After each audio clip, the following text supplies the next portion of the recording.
Swadika, it's time now for the midday edition of NBT World Brief right here on NBT and NBT World. You're with me, Kritika Kluat. We start the program with energy-related issue.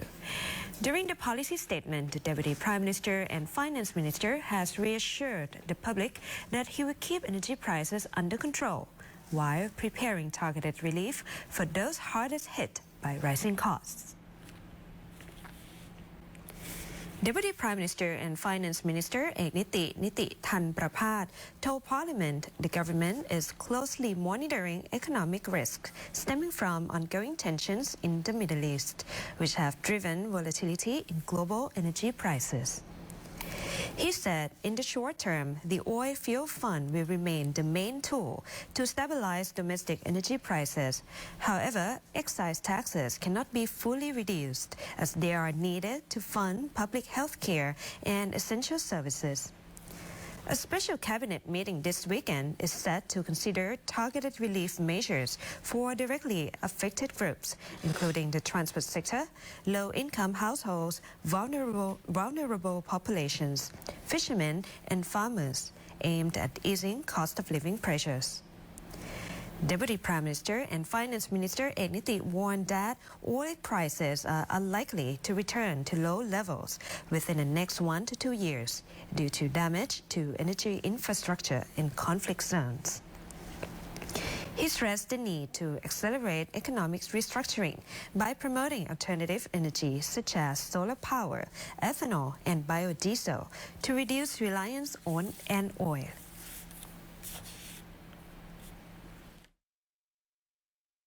วิกฤตพลังงานราคาน้ำมันถูกจะไม่มีอีกต่อไปอย่างน้อยในเวลาปีถึง2 ปีเพราะว่าวันนี้สงครามในตะวันออกกลางได้ทำลายโครงสร้างพื้นฐานทางพลังงานอยู่มากการที่โรงงานผลิตน้ำมันผลิตก๊าซธรรมชาติจะผลิตออกมาใหม่ใช้เวลาอีกปีถึง2 ปีเพราะฉะนั้นสิ่งนี้จะเป็นสิ่งที่เราต้องพยายามทำให้คนไทยธุรกิจไทยเปลี่ยนผ่านประเทศไทยยังโชคดีนะครับที่เรามีแสงแดดเราสามารถส่งเสริมการทำโซล่าเรายังมีเอทานอลซึ่งผลิตจากอ้อยซึ่งสามารถมาผสมกับน้ำมันทำเป็น E20 จากมันสำปะหลังเรายังมีน้ำมันปาล์มที่มาผสมดีเซลเป็น B10 B20 เราต้องส่งเสริมตรงนี้ให้คนไทย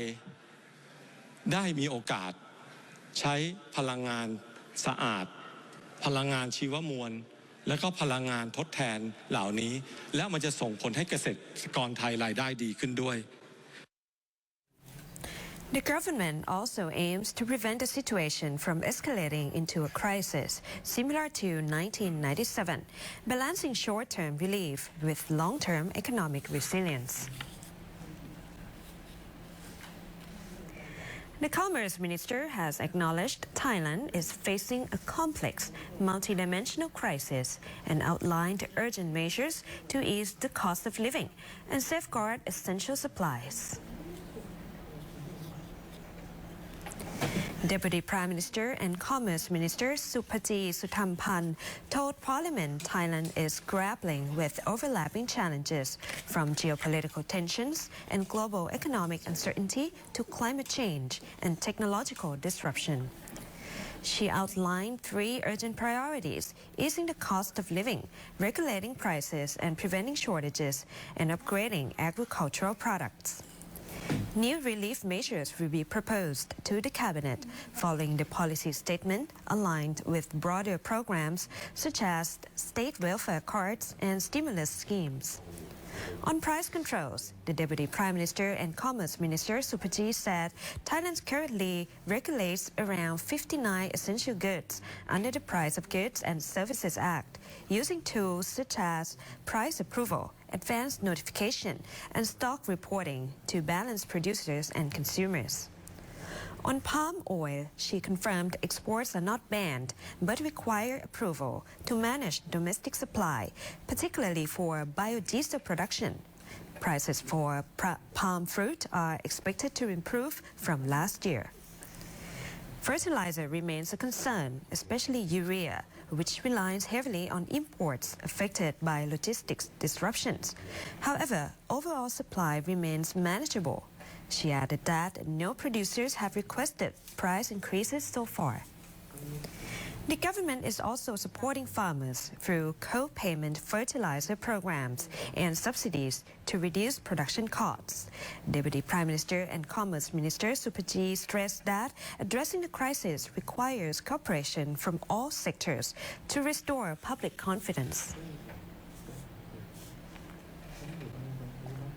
During yesterday's policy statement, the Prime Minister declared a crackdown on technology-related crime, a national agenda to boost public and international confidence, and also led authorities in announcing the seizure and freezing of assets linked to a major transnational scam network.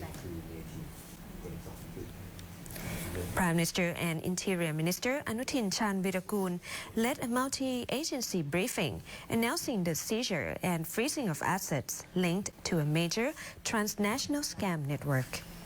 The case involves Yim Liek and Ben Smith, along with associates accused of offences including drug trafficking, human trafficking, fraud, participation in a criminal organisation, and money laundering.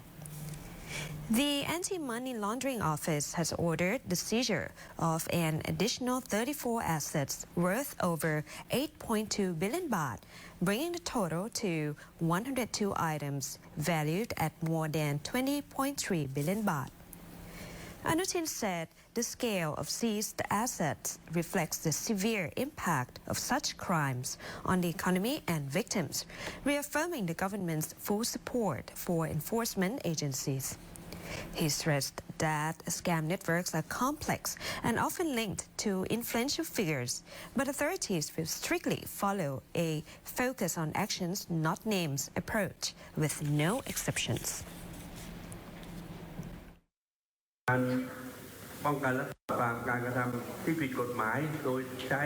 เทคโนโลยีขั้นสูงโดยการมีอำนาจทางการเงินอย่างอำนาจและอิทธิพลทางการเงินอย่าง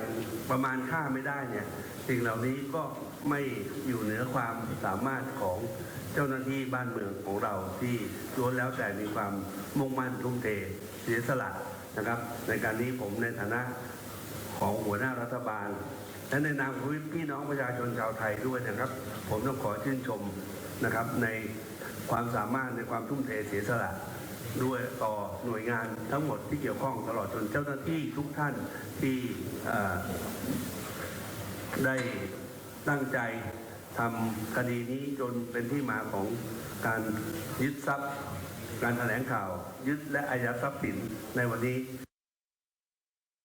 The Prime Minister added that recovered assets will be redistributed to victims while investigations will expand and all offenders will face money laundering charges without exception. That's it for our midday edition of NBT World Brief. You can stay updated with the latest developments right here on NBT and NBT World. For more stories, simply scan the QR code on your screen to access a full coverage across all media platforms. Until next time, สวัสดีค่ะ